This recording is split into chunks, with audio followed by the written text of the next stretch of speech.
Bonjour, aujourd'hui nous allons parler de la carte du pendu. Alors le pendu est une carte qui est mal aimée parce que souvent on l'assimile à des blocages ou à une situation complètement statique.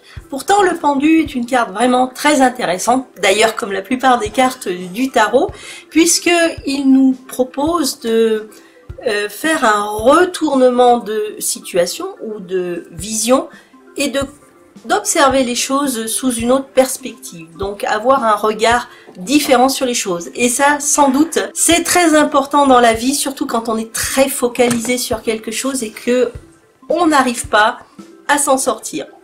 Alors, nous allons voir dans cette vidéo une description sommaire de la lame du pendu, la signification de la lame à l'endroit, à l'envers, et je vous dirai quelques mots sur le côté affectif de la carte. Alors, notre pendu.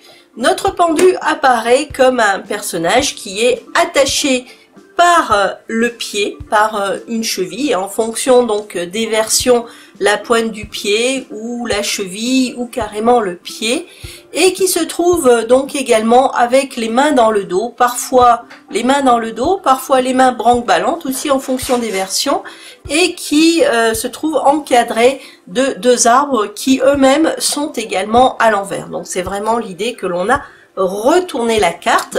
Cependant, dans cette carte, si on regarde bien, on la remet à l'endroit, comme ici par exemple, il y a quelque chose qui gêne, c'est que notre pendu à ce moment-là semble se tenir sur une corde. Donc cette carte a quand même quelque chose d'intéressant dans le sens où le pendu n'est pas tout à fait pendu, mais il n'est pas tout à fait non plus sur terre. Alors, quelles sont les significations de cette carte? Donc le pendu en général, par le fait qu'il est à l'envers et qu'il a les mains dans le dos, montre généralement une impossibilité d'action. Donc tout est inversé, tout est à l'envers. Je ne sais pas si vous avez essayé un jour de regarder le monde à l'envers, mais en tous les cas, on se trouve dans une sensation, dans un ressenti différent, une certaine douceur, loin des schémas conventionnels et rigides. En fait, cette notion d'être suspendu en l'air laisse également les choses en suspens. Il en résulte une période de laisser faire et de ne pas prendre surtout de décision. C'est sans doute le message le plus important qui est celui de laisser faire et de lâcher prise. Le pendu représente la nécessité de marquer une pause, un temps d'arrêt dans notre vie et d'attendre. Attendre tout simplement, ce que nous ne savons plus faire d'ailleurs dans notre société occidentale. Donc avec le pendu, il faut remettre à plus tard les choses, car pour l'instant ce n'est pas le bon moment de se lancer à quoi que ce soit. Peut-être qu'il est nécessaire de regarder autrement ou de porter un regard vers l'intérieur ou tout simplement de laisser mûrir les choses en soi pour ensuite mieux repartir dans la vie et vers notre futur. Donc, en quelque sorte, ce pendu qui semble marquer un arrêt est une façon de s'arrêter, de prendre du recul pour ensuite mieux avancer et être beaucoup plus cohérent dans ses actions à venir. D'autre part, les perspectives sont après différentes, apparaissent différentes et les choses beaucoup plus simples. Il y a un autre aspect qui est très intéressant, sa réceptivité.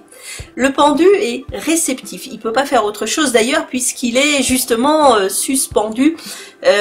Il est donc obligé de s'adapter à sa condition. Et ça c'est également un message pour nous où la carte nous dit qu'il faut s'adapter à ce que la vie propose aujourd'hui.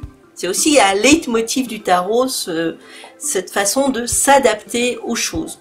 En raison du fait que les pieds et les mains sont liés, donc vous avez tout votre temps pour réfléchir, pour méditer et utiliser votre esprit. Ainsi, c'est le moment de l'attente, de la réflexion, et on laisse de côté l'action. Ce n'est pas le moment. Donc il faut accepter les blocages, si jamais on perçoit des blocages, les retards, si on se dit que l'on doit faire des choses et que malheureusement, eh bien pour l'instant c'est bloqué, c'est un signe du destin qui nous dit peut-être qu'il faut prendre du recul ou encore agir avec prudence.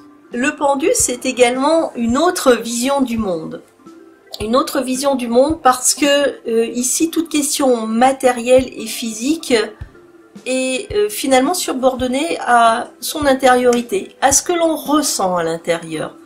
Donc il va falloir changer le point de vue des choses et avoir une vision beaucoup plus spirituelle, beaucoup plus intérieure des choses. Donc ça veut dire également que peut-être que ce que l'on pensait exact au départ, les a priori, les fondements sur lesquels on avait construit notre vie, cimenté notre vie, ne sont peut-être pas les bons et que maintenant il faut justement changer de perspective et regarder autrement les choses.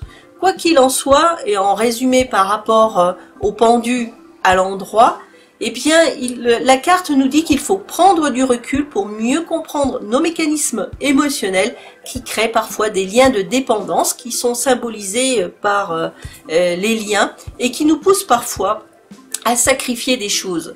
Et ceci est également une autre des significations de notre pendule, le sacrifice. Ainsi, le sacrifice peut être volontaire, il peut être volontaire lorsque la carte est à l'endroit, l'idée de se sacrifier pour une cause, l'idée de se sacrifier dans une relation, et à ce moment-là, on le fait en connaissance de cause et on le fait bien, et on le fait avec plaisir. Mais il y a cette notion de sacrifice qui est importante.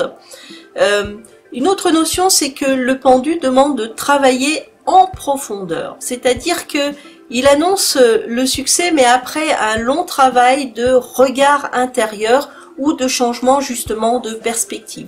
À ce titre, le changement de perspective fait beaucoup penser au travail avec la programmation neurolinguistique, notamment lorsqu'il est nécessaire de déprogrammer justement des conditionnements et de les voir autrement. Je vais faire un petit aparté ici en cours pour parler de notre pendu et l'amour. Le pendu, en amour, annonce généralement une relation, un lien entre les personnes, puisqu'on a cette notion de lien également. La relation peut être secrète parce que le pendu lui-même est secret, notamment si la carte est associée par exemple à la papesse, hein, quand on est évidemment dans le domaine de l'amour. Mais pas forcément, le pendu pourra également annoncer une relation avec un lien, une complicité qui dure depuis très longtemps.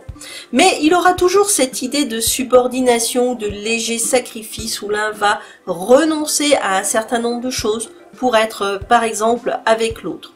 Le pendu pourra aussi dans certains cas dire que notre relation stagne et qu'il est peut-être nécessaire de changer les rapports, de couper les liens justement pour faire repartir la relation.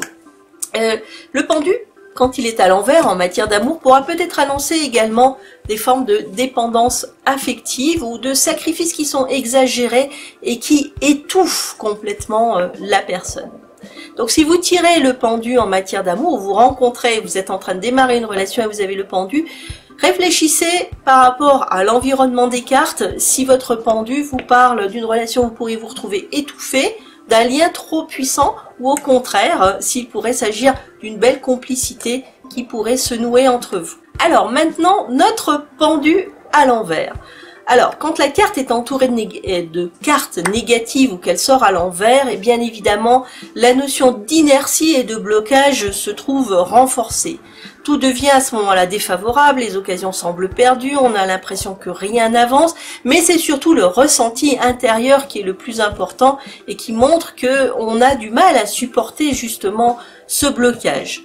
Donc en fait, ici, notre pendu à l'envers est une invitation à se remettre en question, à remettre en question notre vision des choses et à mieux comprendre pourquoi on se trouve complètement bloqué dans ce type de situation. Le pendu à l'envers pourra également faire penser parfois à une perte de confiance en soi et en l'avenir, une sorte d'abandon. On laisse tout partir avec un manque d'envie d'avancer et de vivre. Alors le conseil sera évidemment de ne pas renoncer, de ne pas trop se replier dans sa coquille, mais de faire le point et de laisser les choses prendre leur place petit à petit.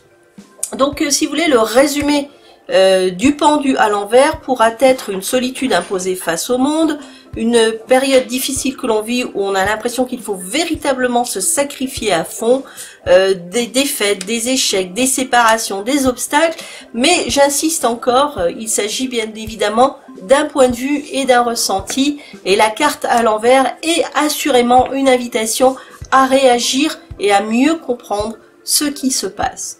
Voilà, ceci était donc la signification de la carte du pendu. Je vous remercie de m'avoir écouté. Je vous dis à bientôt dans d'autres vidéos sur la signification des arcanes majeures. Bye bye!